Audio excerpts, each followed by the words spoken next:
This is the new Sony FX5 and it is absolutely feature packed.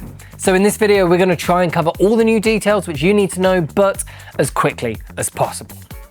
First up, the new sensor. It carries on Sony's approach from the FX3 and the FX6 of keeping the sensor resolution down to only what is needed for the video modes in the camera.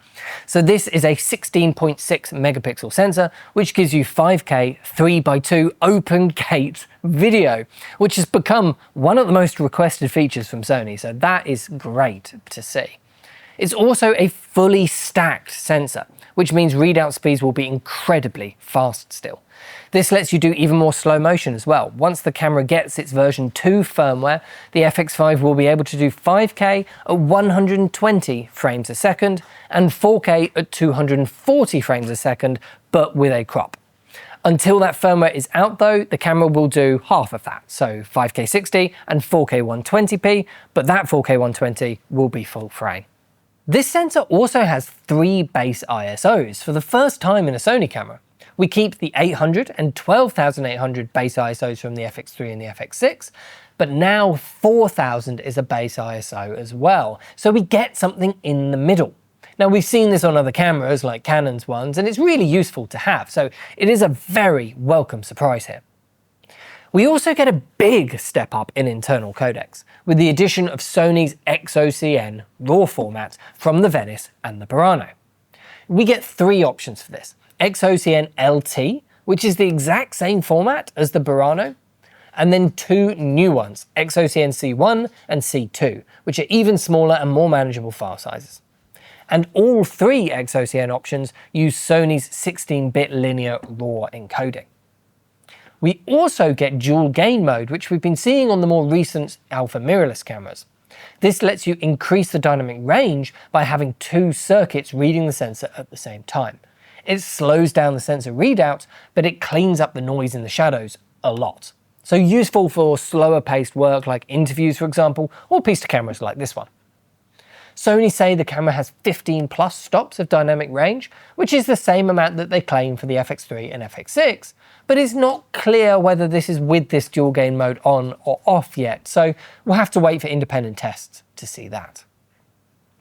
The sensor is a stabilized one, we get IBIS here, but Sony are now offering as a paid service to clamp down that sensor in place for those productions who don't want any movement in their camera sensor, which is a really interesting move, and it feels a bit like the best of both worlds. IBIS for the wider market, and then for the more specialized users who need that fixed sensor, they can get their cameras modified to achieve that. Very smart, but you can't modify it back. Once it's modified like that, it's stuck that way. The audio side has also seen a big step forwards with 32-bit float audio recording just like on the A7 IV and A7R6. This needs the XLR A4 adapter or the new XLR top handle for the FX5 specifically, which is an optional purchase this time. You can buy the camera without this. Before we get to the rest of the physical side of the camera though, let's just finish up with a few more software specific things. To go with the new open gate mode, we get a full range of anamorphic D-squeeze options, 1.3, 1.5, 1.6, 1.8 and 2 times. And we now finally get more exposure tools, which is long overdue in my opinion. We get false color, waveform, vector scope and their focus map tool now, alongside the ones like zebras and peaking, which have always been there. Active stabilization is now improved, and there are now more crop modes, a bit like the Burano has.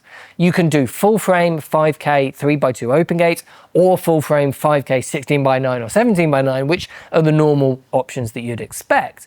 But there's also 2 new full frame crop modes. One which only crops in a little bit. It uses about 91% of the frame. It's about 4.5K in resolution, but the only feature that this seems to allow over the true full frame modes is RAW out over the HDMI port.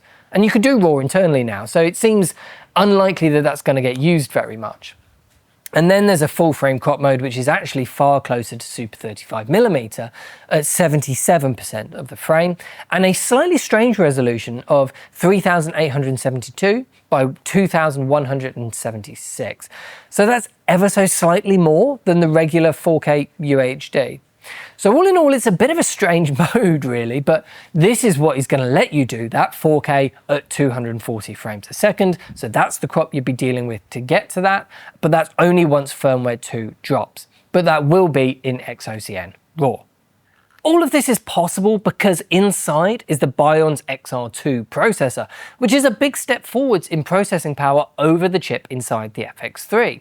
It also has the AI chip integrated into it, which we're now used to seeing on their mirrorless cameras, but it isn't in the FX3 or the FX6. So because of that, the autofocus on the FX5 is going to be a dramatic improvement, especially in subject recognition and tracking. The menus and UI are also redesigned, and they now match the FX6, FX9, Burano and Venice style much closer, especially the Venice 2 because of this menu and user functions screen. This does mean that there's no photo side of the camera anymore though. You could use the FX3 like a stills camera. You can't do that here. The FX5 can't take photographs at all, just like the FX6 and above. But having consistency across their video cameras is very welcome. And this menu style is much more focused on video work, especially the controls over your audio settings. It also means the on-screen displays now sit around the edge of your frame and are much more specific to video recording. This will make changing between this and the larger cameras much easier for people while working. Physically, the camera looks very similar to the FX3, and it's barely any bigger at all at only 40 grams heavier. Although a lot has changed, especially on the back. The screen is now much larger. It's 3.5 inches, but it's now 16 by 9, and it is so much nicer to use. It's also the 4-axis multi-angle design which Sony use rather than the flip-out one on the FX3. We don't know its brightness yet, sadly, but overall it is definitely a big step up over the FX3. But it's not the only monitoring option. We also now get an optional and removable OLED EVF attachment. So this is like the FX2's viewfinder, but it can be removed. It screws into place and so it's very sturdy, and it gives you 90 degrees of tilt movement. It's a 3.68 million dot OLED panel inside with 2,500 nits of brightness. I think people are gonna really love this. But there is one gotcha. If you have it connected, it blocks the MI issue, so no XLR adapters, no top handle, and no 32-bit float audio, which is a shame. You can always use a third-party EVF if you want to get around that, like the fantastic Kinefinity Eagle viewfinder, if you need something which can be relocated and doesn't block the top handle. The buttons and controls are also significantly different to the FX3.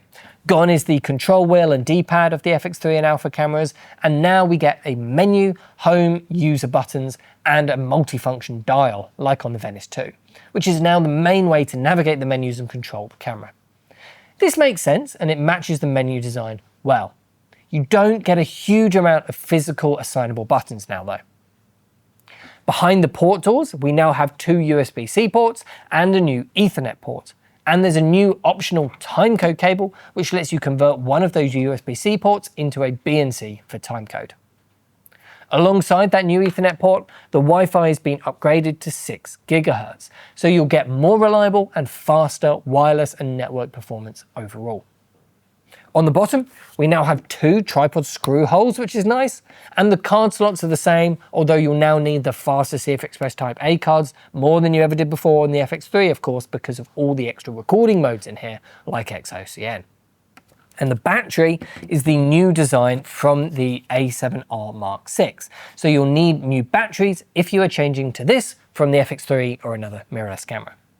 One of these SA100 batteries though should give you about 170 minutes of recording in 5K, which is pretty impressive for such a small camera.